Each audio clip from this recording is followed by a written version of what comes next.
Here we are, March 24th? Yeah. No, 25th maybe, I don't know. But nonetheless, it is spring, and yet it just snowed yesterday. March is like that schizophrenic month.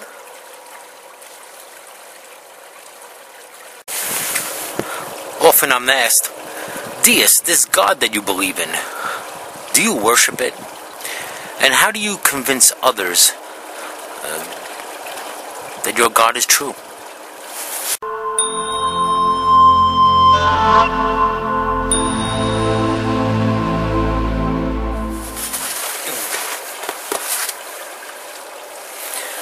Hey everybody, what's up? Brother John here, ModernDeism. Many ask me if I worship or pray to God, and that is usually associated with the Abrahamic faiths and their ideas of worship and prayer, be it in a temple or church or synagogue. But for me, this is my temple. This is my church.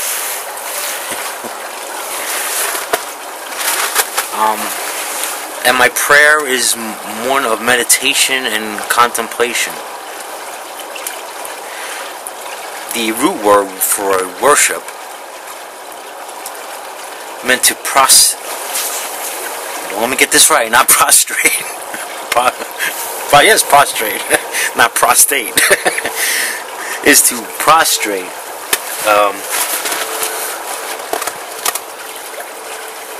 Facing Mecca, facing New Jerusalem, facing the sun, some may do, some facing the altar, where we're making that kind of, there's focus points being made for God,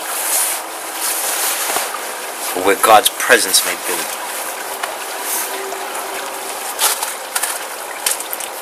So that's your root of worship. I don't see God as a God in need of worship. I will have my moments of gratitude, for sure, moments of thankfulness.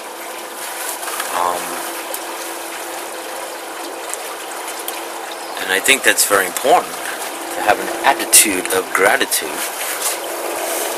So I'll have those moments, and I have just moments of contemplation, just coming out here and observing nature, and just soaking in the whole awness, and contemplating and meditating on the universe and all its workings, and all that stuff.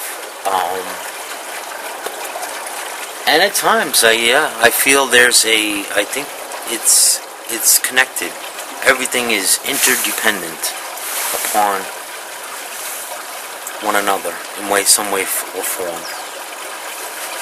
I'm sure you've heard of the butterfly effect, that in some way, maybe how minute it may be, that we're all connected. So I feel that oneness, that connection. I think that is what I would say God is. Could God be outside of that?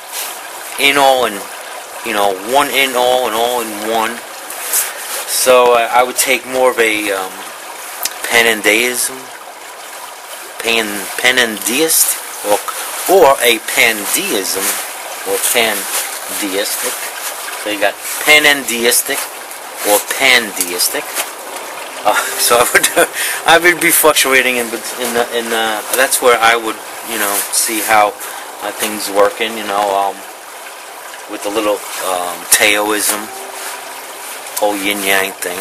So it's all this working, this oneness, it's interdependence, this need for good and bad things to happen, a balance.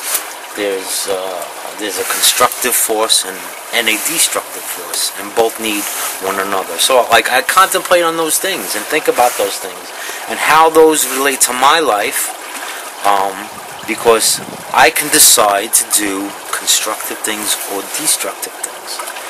And it takes moments of meditation, contemplation. It can be for a moment. I could just come out here, smoke a cigarette, contemplate, think about what's going on in my life, choices you need to make, and you think about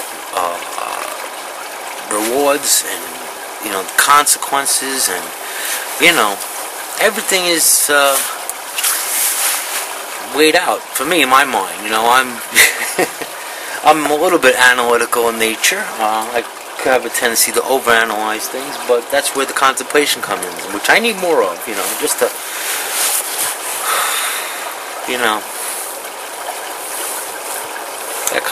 that kind of thing. So that's what it is for me. I don't believe God needs to be worshipped. The other thing I'm asked is, how do you convince people of your truth, that your way is the right way, and how do you do that? Well, deists don't evangelize. I'm not here to convince you. I'm not going to say this is the way it is, and I'm not going to say to you, if you don't believe my way, I'm going to, you're going to be condemned to some kind of concept of hell. So there is no evangelizing for the deist. I'm here just to share, what my thoughts are, how, what's working for me, or how, maybe something I say can help someone else from there, especially someone who's coming out of Christianity like I have. And I know it's not an easy road, especially when you're dealing with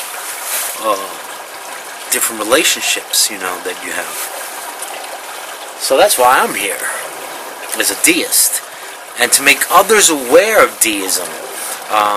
I never heard of deism till about 2 years ago, 2.5 years ago, and then started meeting other deists, and you kind of you get a connection to people.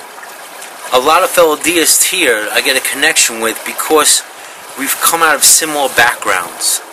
So there's that connection. We had the same questions, the same doubts. We've been challenged.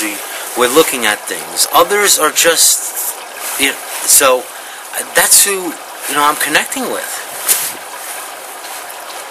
And so there you have it on worship, prayer, and evangelizing. I'm not here to convince you of the truth. It's just truth for me. As you know, modern deism is about creation is the Word of God. That's your Word of God, is creation. That's the artist's painting, the musician's music, the architect's building. And God gave us reason, gave us a mind to comprehend, to reason, to problem solve, to learn, to grow, and yes, to evolve. And then the last thing is experience. So we have creation, reason, and experience. And experience, my experience, anyone's experience is subjective. I cannot say because I had a certain experience that this is the way it is, this is how it happens, and all, and the such. Like you do a lot, say, in Christianity, your personal experience doesn't validate truth. It doesn't make it a truth. It just makes it unique for you. And that's okay. If it's for you, if it's beneficial for you, all the power to you. And all that power is all around you. So that's it, man. Hope everybody's well. Can't wait for spring to finally get here. Alright, Brother John here. Please comment, rate, subscribe, spread the word, and that's it. I need an end tagline. I'll think of one.